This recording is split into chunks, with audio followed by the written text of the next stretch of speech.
Olá, eu sou o professor Nicolas e vamos para o nosso quinto vídeo do projeto Dicas Literárias Latino-Americanas. Hoje um vídeo um pouquinho mais curto, mas não com uma dica menos especial. A dica de hoje é a escritora ítalo-brasileira Marina Colasanti.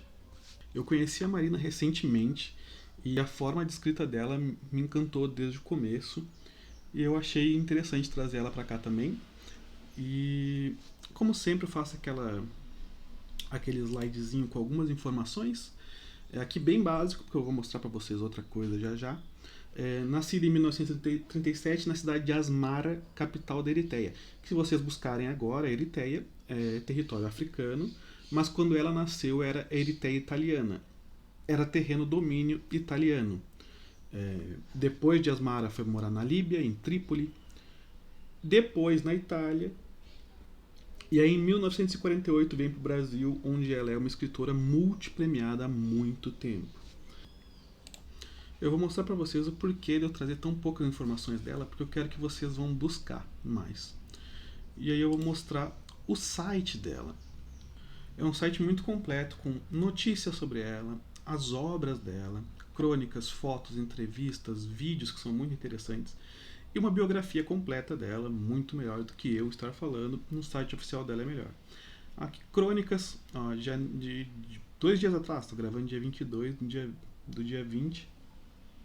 E aí você pode abrir aqui biografia, ficar explorando as informações da vida dela. Tem uma biografia bem completa aqui. E aqui que eu falei que é muito premiada, você abre a aba prêmios e olha o tanto de prêmios que tem a Marina Colasanti. E vai. E aqui você pode abrir, tem diferentes abas como jornalismo, publicidade, televisão.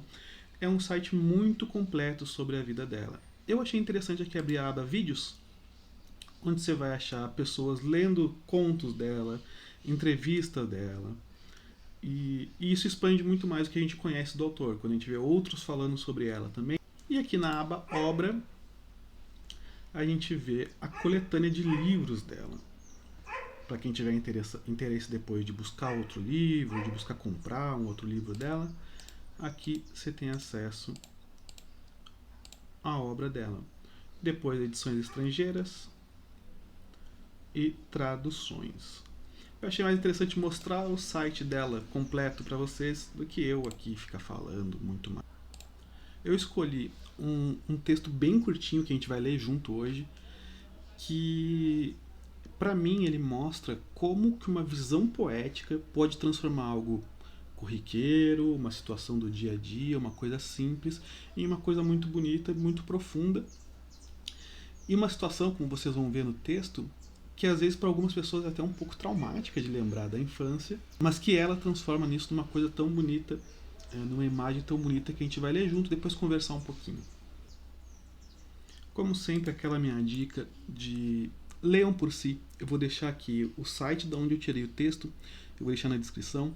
Se quiser parar o vídeo, ir lá ler o texto, depois a gente conversa um pouquinho, é interessante. E que sempre tenham a visão de vocês do texto. Eu acho que isso é o mais interessante, é o mais importante desses vídeos. E de vocês conhecerem uma autora nova.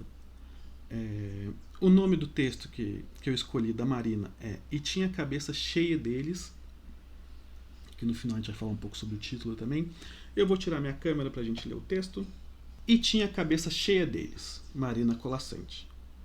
Todos os dias, ao primeiro sol da manhã, mãe e filha sentavam-se na soleira da porta. E deitada a cabeça da filha no colo da mãe, começava esta a catar-lhe piolhos.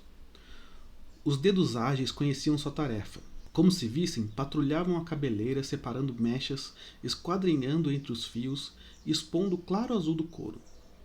E na alternância ritmada de suas pontas macias, procuravam os minúsculos inimigos, levemente arranhando com as unhas em carícia de cafuné.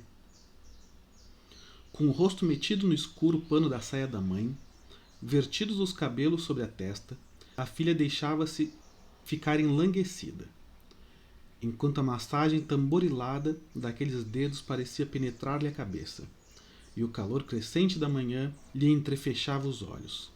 Foi talvez devido à modorra que a invadia, entrega prazerosa de quem se submete a outros dedos, que nada percebeu naquela manhã, a não ser, talvez, uma leve pontada quando a mãe, devassando guloso o secreto reduto da nuca, seguiu seu achado entre polegar e indicador e, puxando-o ao longo do fio negro e lustroso em gesto de vitória, extraiu-lhe o primeiro pensamento.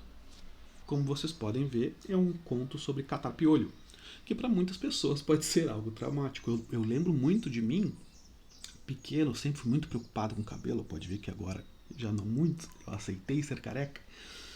Mas de muito pequeno eu lembro de alguma vez ter pego piolho e me rasparem a cabeça. E como isso pode ser traumático para algumas pessoas.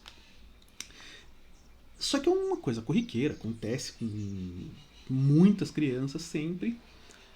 E esse ato de catar piolho, de não sei o que, pode ser algo que as pessoas até olhem com estranheza de começo, até meio nojento para algumas pessoas, ou até isso de traumático, como eu disse. Mas aqui ela descreve esse ato de catar o piolho, da mãe e da filha juntas, de uma maneira tão bonita, tão. Até as partes que poderiam parecer um pouco mais. Não é agressiva a palavra, mas que poderia deixar um pouco mais desconfortável, como o arranhado com as unhas na cabeça. Já suaviza isso em seguida em Carícia de Cafuné. E é um conto que é muito fácil para as pessoas se identificarem com ele em algum sentido. Talvez a mãe que tenha o filho com piolho, que vai lá catar o cabelo do filho. Ou a gente, lembrando de como era na nossa infância, ainda que não tenha sido com a gente, é tão fácil imaginar essa cena e tão bonita que é, de uma coisa trivial, uma coisa que acontece todos os dias com muita gente, ela transforma em um ato tão bonito, descrito no texto de uma forma poética, que encanta muito. E desde que eu li esse texto tão pequenininho, achei tão bonito, achei que valia a pena trazer para cá como dica também. Falando do final do conto e do título do conto, que tem essa relação, quando a mãe tira esse piolho, a Marina Colasanti diz pra gente que ela extraiu o primeiro pensamento. E aí pode se interpretar como quiser, pode ser o primeiro pensamento do dia da menina, porque ela passou o dia ali enlanguecida, como ela diz, no colo da mãe, sem pensar em nada, só aproveitando. Eu interpretei, para mim, obviamente, esse extraiu-lhe o primeiro pensamento como extraiu uma primeira memória ali. Todo esse gesto, toda essa questão do estar catando, daquele carinho todo, eu interpreto como se desbloqueasse uma memória dessa criança que ali na frente ia ter uma importância muito grande para ela. E o título do conto, e tinha a cabeça cheia deles, cheia de piolho se quiser, mas obviamente cheio de pensamentos. É um conto do começo ao final muito bonito.